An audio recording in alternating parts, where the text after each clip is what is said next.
So I'm going to start recording now. So thank you guys for filling out that survey. Those of you who did, and like I said, if you weren't able to get it done, that's okay. And just make sure you go back and do that maybe later today if you can.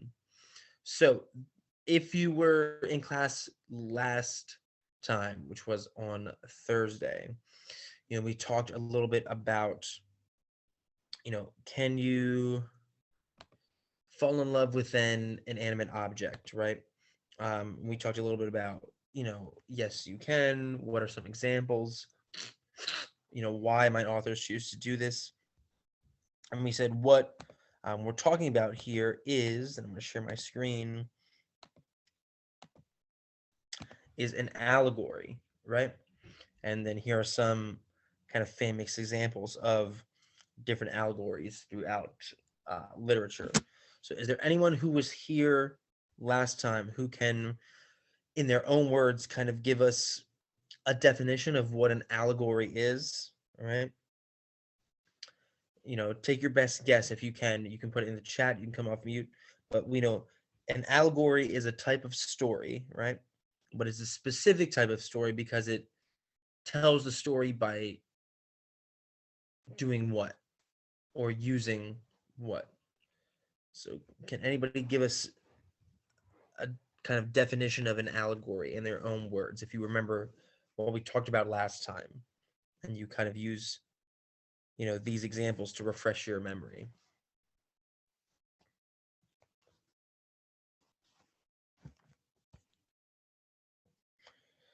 What is an allegory? Anybody remember? Give us a definition. You can put it in the chat if you want. You can come off mute if that's easier. What do we think?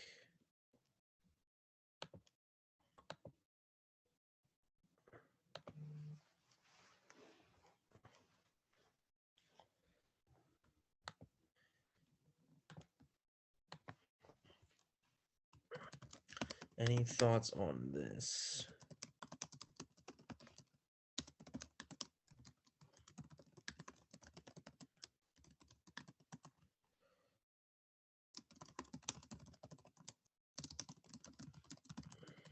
All right. Talked about this a little bit last class here, and these are some, famous examples. We know an allegory is a type of story, but it's a specific type of story because it does something in particular. Do we remember what that is, what we talked about?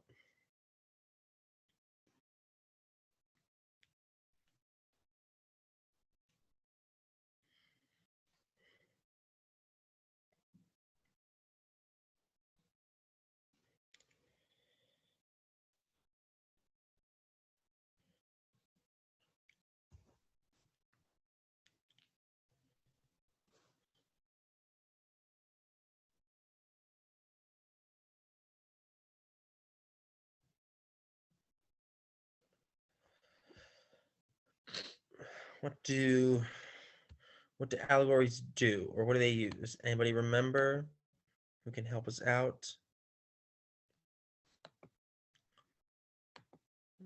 Put it in the chat. Come off mute. Shirley, Ike, anybody who was here last time that can refresh our memory? Give it about another minute or so.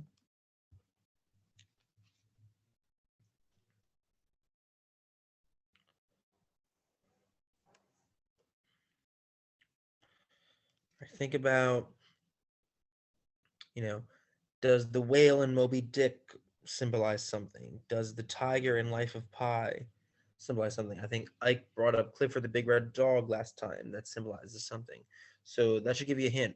So what does an allegory do? It's a type of story that does what?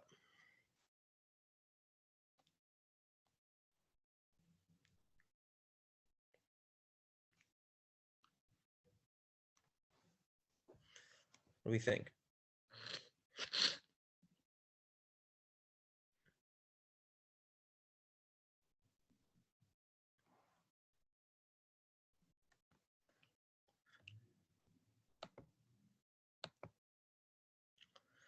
Any thoughts here, or are we stumped?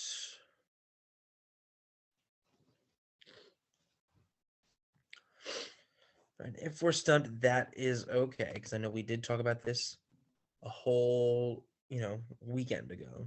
But when we're talking about an allegory, and again, these are some key examples, we mean, oh,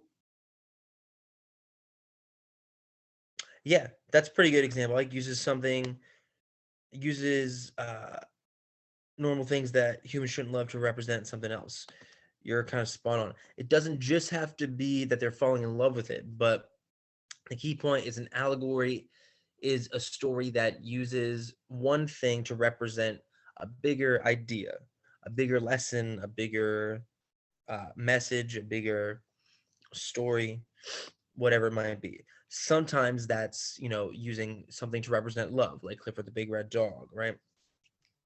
Or, I think we talked about Ted, or, um, falling in love with a mannequin, right? But it could also be like, okay, the whale in Moby Dick symbolizes, you know, getting old and chasing, one last adventure, right? The tiger in Life of Pi might symbolize fear, and he's kind of overcoming his fear. Animal Farm is, a retelling of the Russian Revolution, but through farm animals, not the actual people, right? So all these are examples of allegories, which is a story that uses a symbol to kind of portray a bigger story or a bigger message, a bigger theme, right? Really good job, Mike. Thank you. So, like I said last time, we are going to start our second short story of this project, which is an allegory itself called My Life with the Wave by Octavio Paz. All right. So what I like to do today is start to get through kind of the first part of this story. Um, I'm going to be reading it and sharing my screen. But if you want to follow along, I will also put the link to the story in the chat, and then it'll be up on Summit probably tonight, along with Checkpoint 2 that I will assign to everybody. And then when we come back again on Thursday, I will go over what to do for Checkpoint 2. And you guys will have the weekend to work on that. Okay. So there's a link to the story in the chat if you want to follow along that way. Like I said, I'm also sharing my screen here. So this story, My Life with the Wave, is again another allegory, and it's about a man who kind of develops a relationship with an ocean wave. So as we're reading, I want us to think about those things we just talked about with allegories. What is the broader message or the broader theme? What is this wave supposed to symbolize? What's it supposed to represent? Okay, because every allegory does that in some way, shape, or form. So that's what we're going to kind of try to be thinking about here. All right. So I'm going to zoom in a little bit more. That's better. All right. So like I said, I'm going to be sharing my screen here and reading this way. You can follow along at the link in the chat as well. And we'll see how far we can get through today. And then we'll kind of recap, and then we'll go over Checkpoint 2 when I have it on Summit next class. When I left the sea, a wave moved ahead of the others. She was tall and light, in spite of the shouts of the others who grabbed her by her floating skirts. She clutched my arm and went leaping off with me. I want to zoom in one more time because it's a little hard to read. There we go. That's a little better. I didn't want to say anything to her because it hurt me to shame her in front of her friends. Besides, the furious stares of the larger waves paralyzed me. When we got to town, I explained to her that it was impossible, that life in the city was not what she had been able to imagine, with all of the ingenuousness of a wave that had never left the sea. She watched me gravely. No, her decision was made. She couldn't go back. I tried sweetness, harshness, irony. She cried, screamed, hugged, threatened. I had to apologize. So even in that first paragraph alone, what do we notice the author is doing to this idea of an ocean wave? right? How is he talking about it? Is he talking about it like it's an ocean wave, or is he talking about it like it's a person?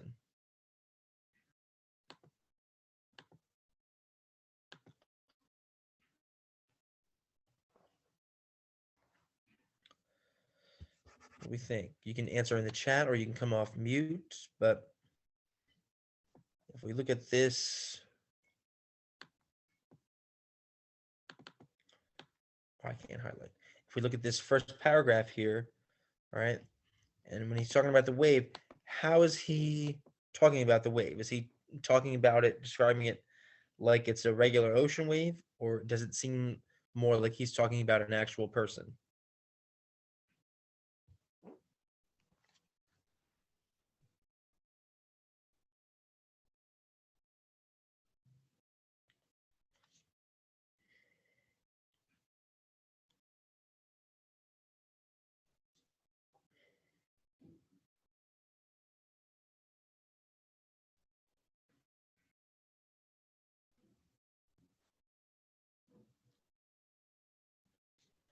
What do we think?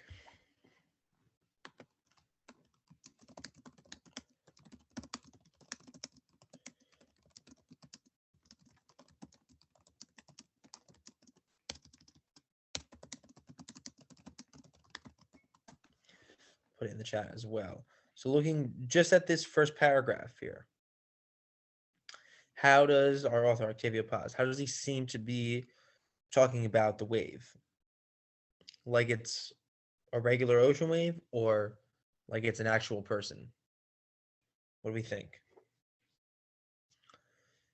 Anybody who's out there with a thought? Shirley, Bree, Deja, what do we think?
What do we think?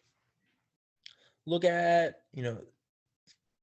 paying specific attention to, when he's describing the wave. What are the kind of words or articles the author's using? Is he describing it like we would describe a wave ourselves? Like, oh, the wave did this, and then it did that, and it did that? Or is he describing it more like we would talk about a person? Like, he did this, or she went over there, or she felt this way. What do we think? Is anybody still alive out there today?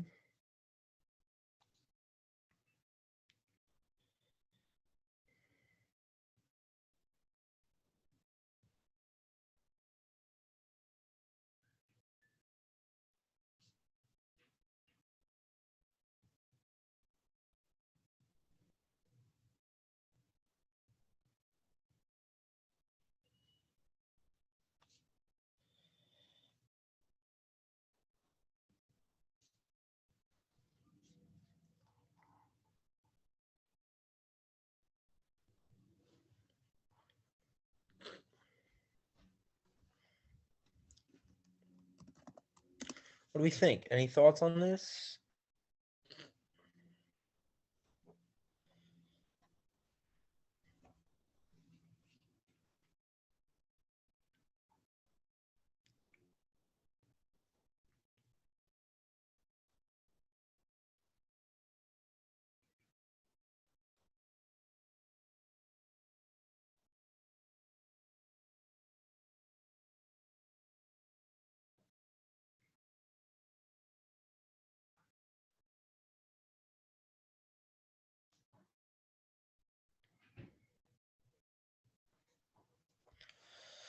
So let's read through it one more time. And hopefully you guys are still with me out there, but I want to read through this paragraph one more time. Pay attention, listen to the way he's describing the wave, what kind of articles he's using. If it sounds like somebody's talking about, a wave and an inanimate object, or if somebody's talking about another person, right? When I left the sea, a wave moved ahead of the others. She was tall and light, in spite, excuse me, of the shouts of the others who grabbed her by her floating skirts. She clutched my arm and went leaping off with me. I didn't want to say anything to her because it hurt me to shame her in front of her friends. Besides, the furious stares of the larger waves paralyzed me. When we got to town, I explained to her that it was impossible, that life in the city was not what she had been able to imagine, with all the ingenuousness of a wave that had never left the sea. She watched me gravely. No, her decision was made. She couldn't go back. I tried sweetness, harshness, irony. She cried, screamed, hugged, threatened. I had to apologize. Right? So read through that one more time. What do we think? Anybody with a thought out there? How is the author talking about this wave? Like it's a wave or like it's an actual person?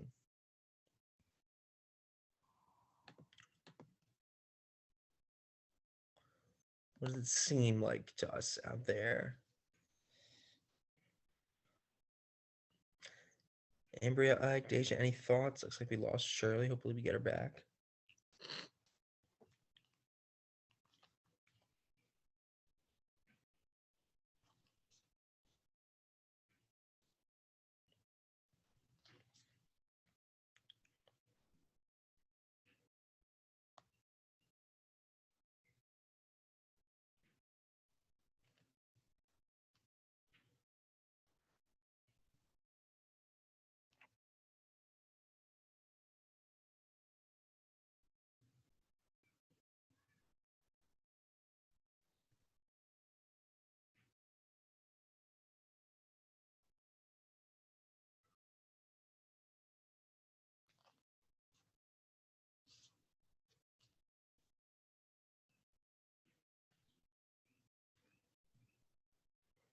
What do we think?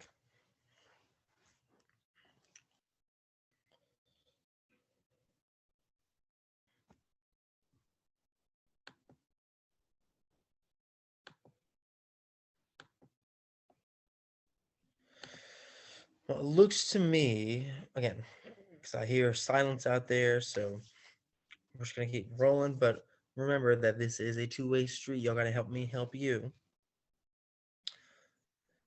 If we look at, the kind of articles he's using here, she, when I left to see a wave moved ahead of the others, she was tall and light, right? She watched me gravely. She couldn't go back. So he's using that article. So he's talking about it like it's a person, right? Like it's a female, and you know she has feelings attached. So he's already personifying, because that's what we call that literary device when we give human-like qualities to something that's not human. Personification, right? I always remember because it has the word person in the bigger word. So he's personifying this wave already, giving it kind of human-like qualities. So we can already start to see how this might be an allegory, how it might be a bigger symbol, or a symbol that represents a bigger kind of theme or a bigger kind of message or idea. All right. Let's try and get through at least the rest of this page before we wrap up. The next day, my troubles began. How could we get on the train without being seen by the conductor, the passengers, the police? It's true, the rules say nothing in respect to the transport of waves on the railroad, but this very reserve was an indication of the severity with which our act would be judged. After much thought, I arrived at the station an hour before departure, took my seat, and, when no one was looking, emptied the tank of the drinking fountain. Then, carefully, I poured in my friend, the wave. The first incident arose when the children of a couple nearby loudly declared their thirst. I blocked their way and promised them refreshments and lemonade. They were at the verge of accepting when another thirsty passenger approached. I was about to invite her too, but the stare of her companion stopped me short. The lady took a paper cup, approached the tank, and turned the faucet. Her cup was barely half full when I leaped between the woman and my friend. She looked at me in astonishment. When I apologized, one of the children turned the faucet again. I closed it violently.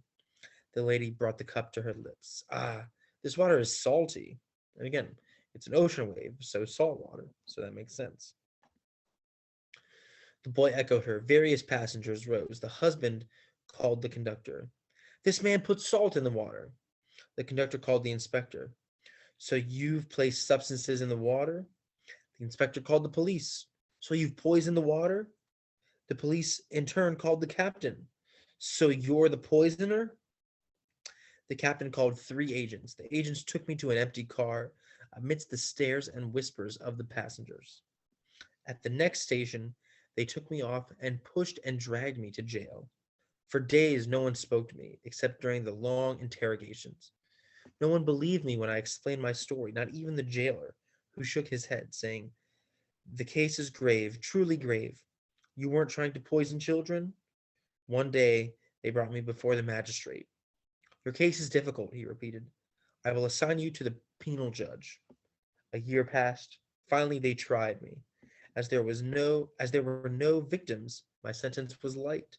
After a short time, my day in freedom arrived. Right. So we'll stop there for today.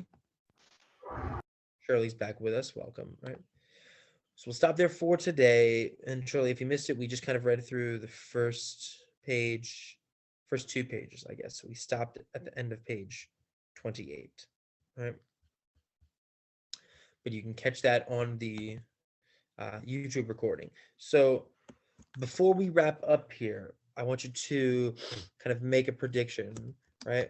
And I'll put it in the chat right now. But what do you think? No worries, Shirley. Everybody, my Wi-Fi was kind of weird this morning too when I first logged on. Right? So before we wrap up here, I want you to try, if you can, in the chat to answer this question, make a prediction. What do you think this story is going to be an allegory for? In other words, what will the wave symbolize? Okay. So see if you can make a prediction based on the little bit we've read so far, if you were able to catch that, and respond in the chat. When I see you have responded in the chat, then you are good to go for today. And don't forget that we will meet again on Thursday, where I will have checkpoint 1, checkpoint 2 assigned to everybody and explain that.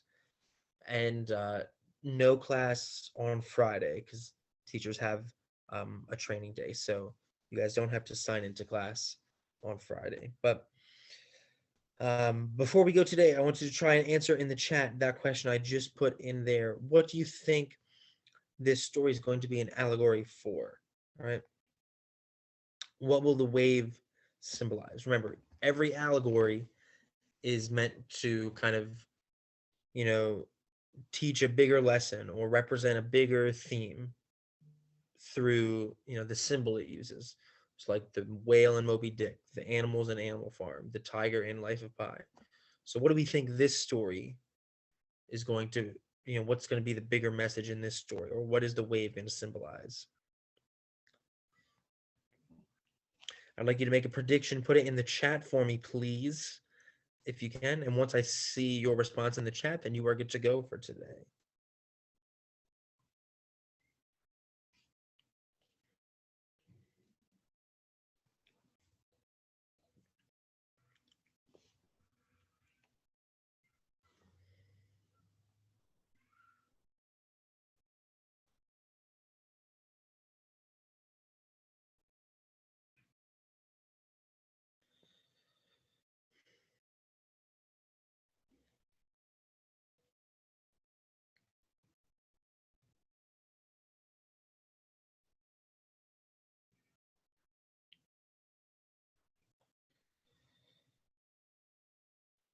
Shirley, you can't hear me again. I'm sorry, that might be your Wi-Fi or your computer, right?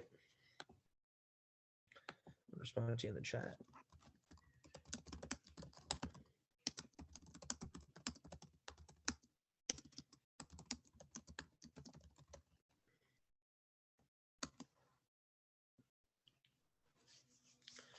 So again, question in the chat. Try and make a prediction. What do we think the wave is going to symbolize? What might be the bigger lesson in this allegory? When I see your response in the chat, then you are good to go for today. If I don't see anything from you, I'm gonna assume you've stepped away, and we're just gonna kind of wrap up here. I want to give everybody about another minute or two, and then we'll wrap this up.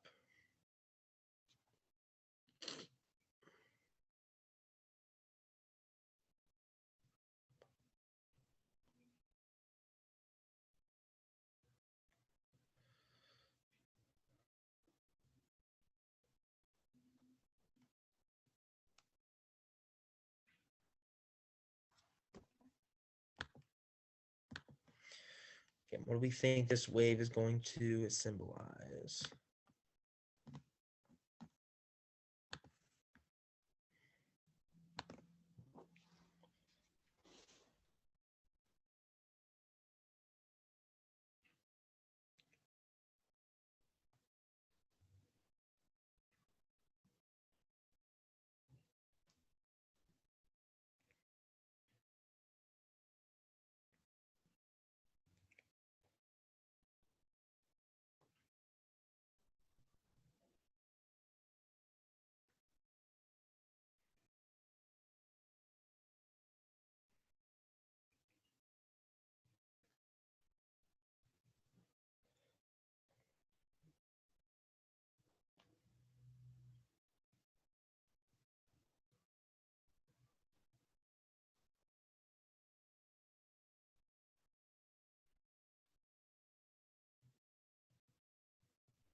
Let me think. Any thoughts?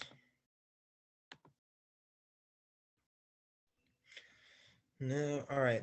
Well, agents, we're gonna go ahead and wrap up there then today. We were off to a good start participation wise, and then we kind of took a dive. So I encourage you guys to kind of keep it up the whole time. Again, the more you put in, the more you get out, the more we all get out. So you got to kind of help me, help you. But good job today, nonetheless. I will see you all again on Thursday. We'll go over checkpoint 2, and then you guys will have the weekend to get that done. All right. So thank you guys. I'll see you then. Stay safe. And if you need extra help catching up on other stuff, I will be in the Summit Lab this afternoon. Thank you guys.